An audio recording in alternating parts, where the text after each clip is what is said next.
Hey guys, welcome back. Live Dive is back for 2018. I can't believe we have entered a new year. I hope you all enjoyed your Christmas and New Year's holiday, and it is good to be back. Although this weather might be a little bit too chilly for us Floridians, and I'm feeling a little bit under the weather today myself, but that's okay. I'm still glad to be back. So some of you may know that camp meeting is coming up for the First Free Will Baptist Church of Tampa in a couple of weeks. And so on Saturday, January 13th, starting at about 9 o'clock in the morning, meet up with us at the campus here in Seffner, and we will be having a work day, just putting some finishing touches on some things so that we are all ready to go to host a lot of different people from across the country for our 2018 annual camp meeting. So diving into what we want to talk about today, it's a topic that we won't be able to really cover in Sunday school because in Sunday school this coming Sunday, we will be getting out a little bit early for a special service, which should be a lot of fun. So keep that in mind. But for our theme of the week, well, actually tomorrow I'll reveal what our theme of the month is. But our theme for this week is simply this: bad decisions and consequences. Bad decisions and consequences. Now, where we find ourselves is in 1 Samuel chapter 13. King Saul is leading the Israelite army against the Philistine army. And they find themselves surrounded by the Philistines. And so King Saul decides to at first follow what he has been commanded, which is to wait for the prophet Samuel to come to tell him what God will tell them to do next. Now, Saul knew that he was to wait for Samuel for 7 days. Samuel would be there in 7 days.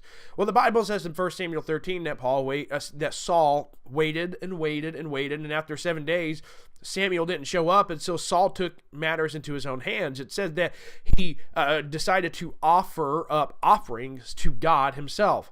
So when Samuel does finally come and he sees what Saul has done, he asked him, what are you doing? And Saul said, well, you didn't come after 7 days, so I decided to take matters into my own hands and offer up a sacrifice. Now, this is what Samuel responded in 1 Samuel 13:13. He told Saul simply this: "Thou hast done foolishly. Thou hast not kept the commandment of the Lord thy God, which he commanded thee." So, here we are. Saul has clearly demonstrated a little bit of making a rash decision, and as the title of our theme of the week suggests, there are consequences to those bad and rash decisions, but we'll actually cover that on Tuesday's Live Dive. Today, I simply want to talk to you about patience. See, many of you, believe it or not, are probably in a similar position of what Saul was here in 1 Samuel 13. You're in kind of a holding pattern right now. That's kind of where we usually find ourselves as college students and young people that have just started our careers. And so we're waiting for that next door in life to open. So I simply want to urge you to not follow Saul's example here. See, Saul decided to make a rash decision. He was in a hurry. He's like, I've got to do something. Let me do this. And, well, because of his impatience, he pays for it. And I was thinking about that today. We can also go through that. Have you ever been in a hurry? Whether you're trying to do homework or you're trying to pack for something, well, guess what happens when you're trying to do things in a rush? You usually don't do a good job, do you? And it's the same thing with making decisions. When we try to make a rash decision in a hurry, things don't turn out well for us.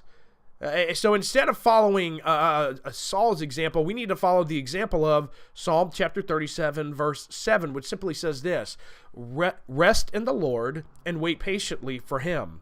Fret not thyself because of him who prospereth in his way, because of the man who bringeth wicked devices to pass." Now, what the psalmist is simply saying here is that, instead of looking around and seeing what other people are doing and what's going on in other people's lives, just simply rest in God. Just wait on him. He is in control. He knows what he's doing. Just wait on him before you make any decisions or anything important. An important decision to make. Don't do that without consulting God and without waiting on him, without waiting for that door to open that only God can open. So anyway, I hope you enjoyed that live dive. I will see you all on Sunday, 10 a.m. as usual in our Sunday school class. We'll have free donuts for you from Hole in One Donuts. We'll be out just a little bit early for our special service. But until then, have a good night and God bless.